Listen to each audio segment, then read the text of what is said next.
This is KGW News at noon. New today, the FDA approving a second COVID booster. Hi everyone, I'm Brenda Braxton. Right now, the shot is only available to people over 50 and those who are immunocompromised. Still, this is a major milestone. According to the FDA, a second booster improves protection against severe COVID-19 and is not associated with new safety concerns. Both Pfizer and Moderna got the green light for the second booster, but before you get it, health experts recommend waiting 4 months from your last dose. In Vancouver, more than 40 firefighters responded to this 2-alarm fire this morning shortly after 4:30. You could see the glow from a mile away. The fire happened at the Northwest Packing Company on Thompson and Mill Plain.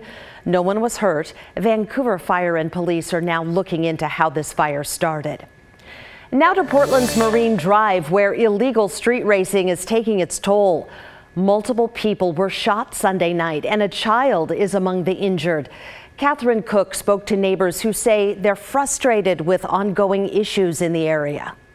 It's pretty out of control. Bullet casings, nearly 100 of them, littering North Marine Drive. Evidence, police say, of a shooting on the 6300 block early Monday morning. At least 4 people were hit, including an 11-year-old boy, though police say he may have been hurt by shrapnel. The other victims, a 16-year-old boy, an 18-year-old woman, and a 21-year-old man. All had non-life-threatening injuries. Police arrested 21-year-old Adrian Donhello Ramirez, who was also shot. It happened around midnight after hours of illegal street racing on Marine Drive. Police learned kids as young as 5 months old were there watching. It's pretty wild. It's pretty intense. Stan and others in St. John's are at a loss over the street races. They happen multiple nights a week, as long as it's not raining, often drawing hundreds of spectators.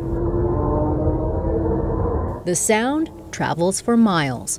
They have an infant right next door. My neighbors came home. We have a 6-year-old, and it's loud at night. You can't sleep through it. As he often does, Stan called 911 several times over the weekend. He says a dispatcher redirected him to the non-emergency line.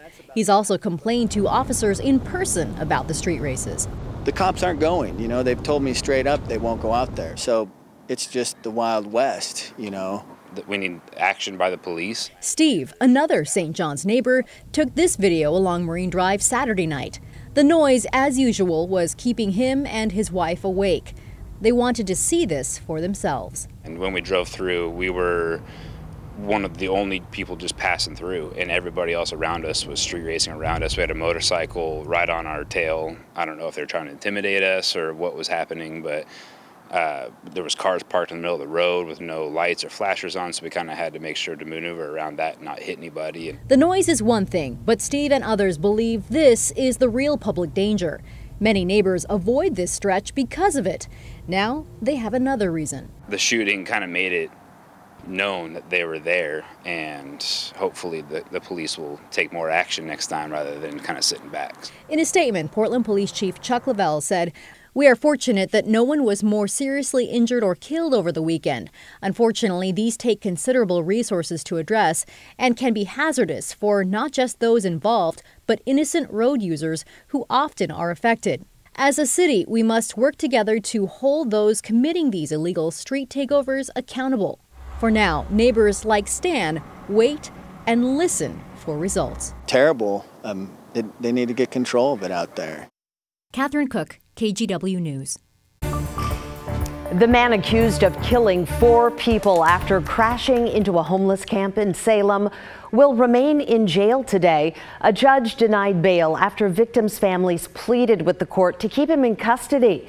Prosecutors say he had a blood alcohol level 3 times the legal limit and was going 70 miles an hour when he lost control of his car.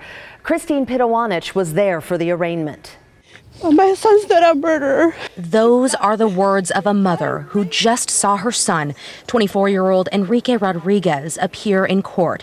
He's accused of killing 4 people and injuring 2 others when police say he drove into a homeless encampment at Front and Division Streets in Salem around 2 a.m. Sunday. They say alcohol may have been a factor. I raised a good kid. I'm a single parent and I raised good kids. Inside the courtroom, people whose loved ones were killed or hurt also spoke. I got a lot of hate and anger with this over here. The loss of 4 innocent people and the extent of my daughter's injuries, as well as others, that we do not feel that bail is warranted at this time.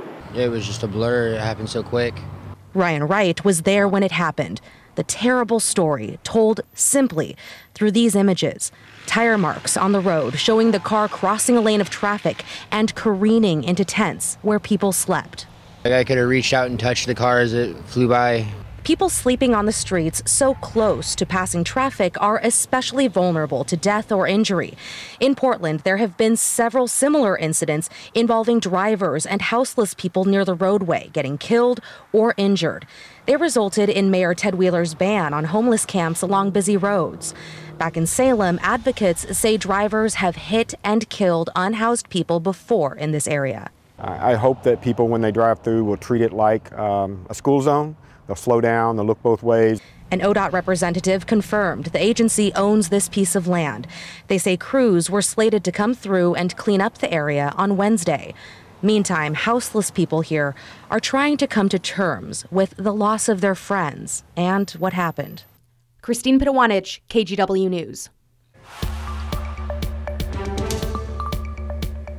Homelessness is an issue in Clackamas County. It doesn't look the same as it looks in downtown Portland. It may not look the same, but the needs are equally real.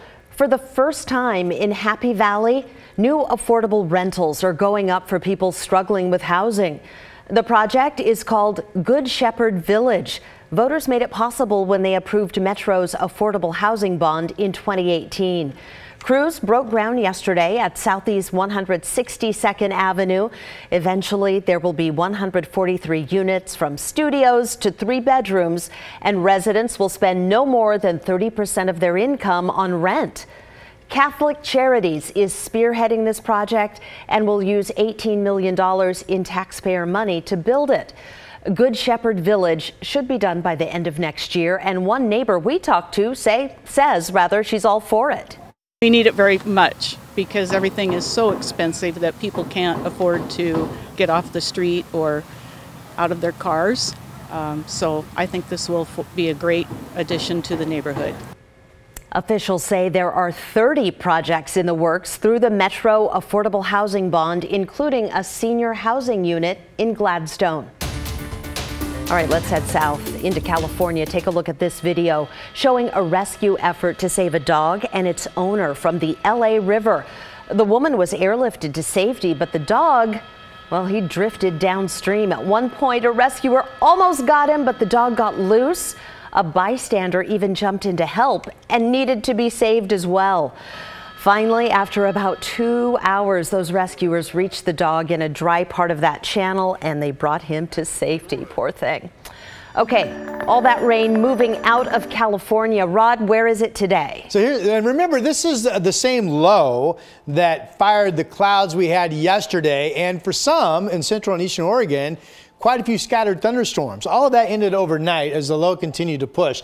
California, mainly dry right now, and you see the low spinning basically over the 4 corners of Arizona, New Mexico, Utah, and Colorado. So that's pushing away. California drying out. Good deal there. Also on the satellite picture, you can see a storm front out to sea. That is a system that will bring, I think, fairly widespread likely showers to us tomorrow morning. For the remainder of today, the question is this low cloud deck that's still pretty solid. Will it break up? If it does break up, when? Here it is on the visible satellite picture. You can see some clearing over the Coast Range. A little bit of clearing now starting to work up from the South Valley into Salem and approaching maybe up into Canby, but still very solid overcast in Portland and up into Vancouver. It's fairly sunny up top above the low cloud. That's our Timberline camera, but there are the clouds live from our Rose City camera. We're at 53. We will need to get some sun to get up to 62. There's no guarantee that everybody's going to clear out, but again, if you get some sun, you should at least get up to 60 or a little bit better. Futurecast will show you how much rain we're going to get tomorrow. That's coming up. We'll see you then. Thanks, Rod.